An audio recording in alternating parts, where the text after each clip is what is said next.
Webale nnyo sesanga bate n'abalabi ba BBS Telefina akadde kano kye tusobola okubategeeza ekitannaba kakasibwa bulungi kiraga nti omwandiisi w'ebitabo Kakwenza Bashaija afulumye Ggwanga Uganda n'addukira mu Buwaƞƞanguse era nga kiteeberezebwa nti ono akozesezza ensalo ey'e Rwanda. Kakwenza emabegako ku ssaawa nga 11 ez'akawungeezi yatadde obubaka ku mukutu gwe ogwa Facebook ng'alaga nti ebyayisemu mu kkooti bibadde biwanvu era n'ategeeza omulamuzi Dr. Douglas Ngiza abadde mu musango gwe ku kkooti ya Buganda Road n'amutegeeza nti engeri gy'amumye passport ye kakati waddembe okuddira passport eyo n'agiteeka mu kaguli ka kkooti passport etandika okuwoza omusango kubanga ye si mwetegefu kukomawo mu kaguli ka kkooti okwera ennemba n'omusango gw'abadde ali nagwo. Kakwenza avunaanibwa omusango gw'okunyiza omukulembeze w'eggwanga ne mutabani we Ageesigika olw'obubaka bwe yateekanga ku mukutu gwe ogwa Twitter obwalowoozebwa nti obubaka buno bwali buvoola ekitiibwa eky'omukulembeze w'eggwanga awamu ne mutabani we Ageesigika. Tulina munnamateeka owa Kakwenza Bashaija Luyimbaazi na Lukoola agenda kutubuulira Kakwenza okufuluma eggwanga oba kutuufu era ali luddawa naki kitegeeza ki eri omusango ogubadde gutambula mu kkooti. Olubutereevu ku Telefina. Weebale nnyo nnyabo. Kakwenza agenze mu ggwanga ki? Mu kiseera kino naffe tukyabisomanga nammwe bwe musoma kuba naffe tumugobereranga naye bw'atugoberera bw'anaaba atuwadde okumanyisibwa okutongole nga bapuliida be olwo tujja kuba tusobola okukakasa nti ddala avudde mu ggwanga oba nedda. Bapuliida tebakkiririza mu ebyo bye batannalabako oba okumanyisibwa okuva ku nsonda zennyini entongole. Kino kitegeeza ki eri omusango ogubadde mu kkooti? Omwami ono yakateebwa ssabbiiti 2 zokka era abaddeko n'abantu abamweyimirira. Omusango guno akadde kano kati bw'abanga afulumye eggwanga ng'agenze mu Buwaƞƞanguse kiba kitegeeza ki eri omusango? Kiseera kikyali kyakumpi nnyo. Tulina okumala okutuuka ku mugga tulyoke tugusale. Oba oli awo w'olowooleza nti anaakomawo mu kkooti anaabeera nga waali ebyokuddamu biba byanjawulo okusinziira ku mbeera ate bw'aba nga taliiwo. Naye nga gwo ng'omusango temuli kiri awo. Busango butonotono bujweteke era tebuli mu ebyo ebitutiisa okuwangula. Wabula obulamu kye kisinga obukulu. Wakimanya nti twasaba abeere ng'afuna pasipoti ye asobole okugenda okujjanjabwa.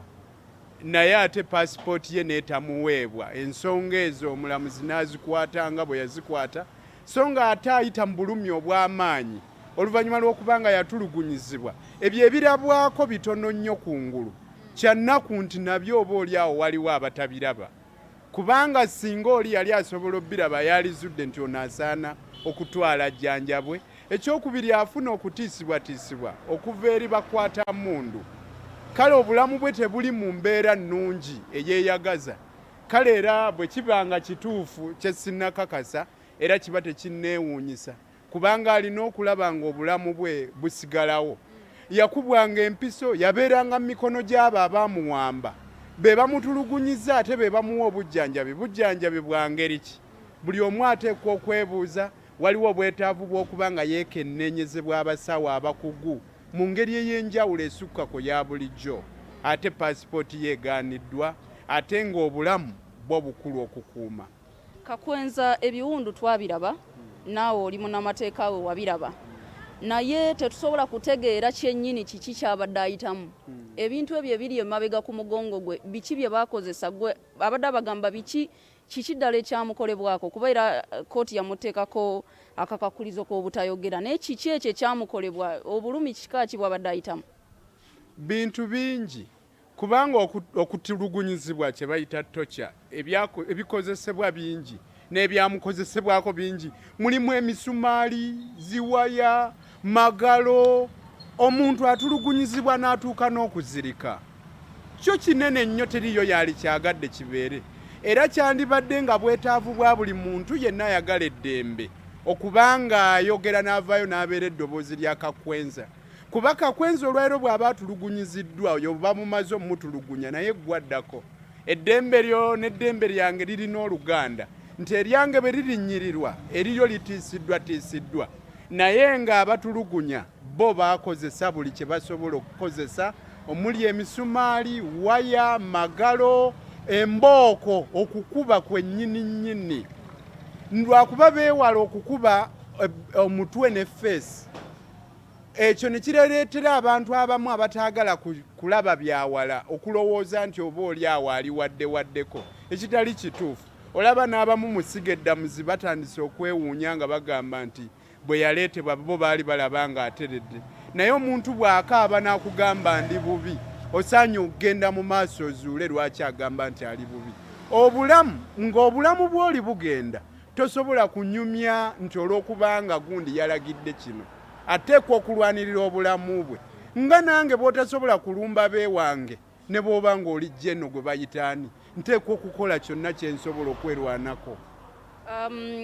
Omusango lwe mwasembyeyo okubeera mu kooti ku lunaku olwa bbalaza, omulamuzi yabalagira muteeke mu buwandiike oba muteekeyo obujulizi obwoleka okutulugunyizibwa Kakwenza kwe yayitamu.